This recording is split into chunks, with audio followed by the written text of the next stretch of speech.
Hello everyone! So for today's video ay another free templates and another free tutorial po para sa inyo. So ibibigay ko po itong number magnet na ito and then I will make this video as a tutorial for you to edit this on how to edit or replace a number, which is kung makikita niyo po itong number na ito po ay graphic design or naka-PNG or Illustrator na po ito, meaning hindi po ito text. So, kailangan ko po kayong turuan kung paano nga ba siya palitan ng number. For example, depende sa need ng client nyo or need nyo. If you want a 6 years old, 51 years old, or ano pa mang years old yan. So, let's go! So, meron na tayong page dito. So, ang gagawin nyo lang po ay pumunta po kayo sa apps. Ito, sa gilid apps. Then, i-search nyo po ang type cut out. Ito po. Yan. Then, ito po ang lalabas. Then, pindutin nyo po yan. And pagkatapos ay, kung makikita nyo, ito muna tayo. Dito po yung text na ilalagay natin. Andito naman po yung font na pagpipilian natin. So, napakarami na pong font na nandyan na pwede natin pagpilian upang gawin or maging presentable po yung number magnet natin. So, for example, nilagay ko ay 60. So, itatype ko lang yung 60.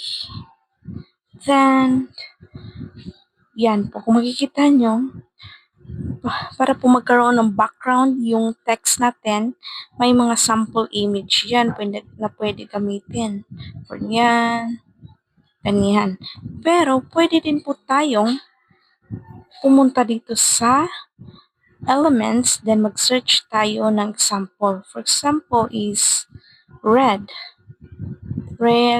gold. For sample lang po ito Then, tayo sa photos.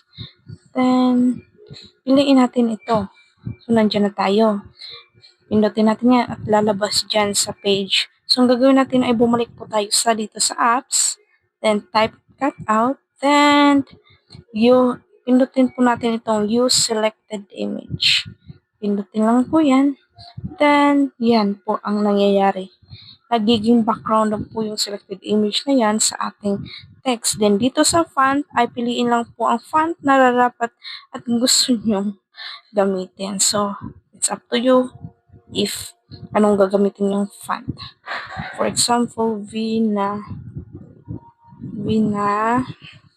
Sun gagamitin. So, for example, ito yung ginamit ko.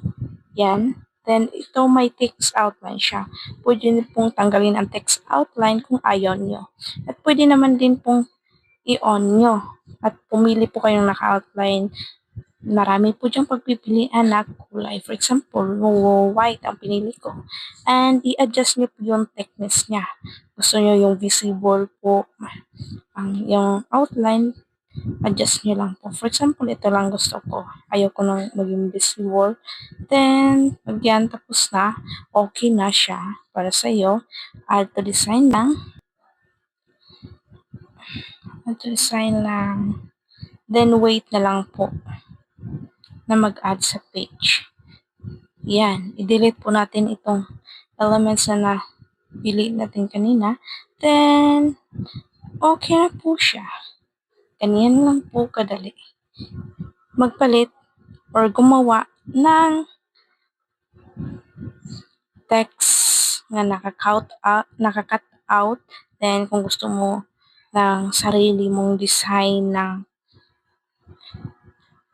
background ng number, pwede pong gamitin ang apps na type cut out. Ganyan po. Then, lagyan nyo, then, ilagay nyo po dito, then i-delete nyo po itong gold. Then, done na po, adjust lang. Then, okay na po. Ganyan lang po, kadali. At kayo na pong bahalang palitan itong ng kulay, palitan ito ng background, palitan ng picture. ng text, kayo na po ang bahala. So, yun lamang po for today's video and thank you for watching!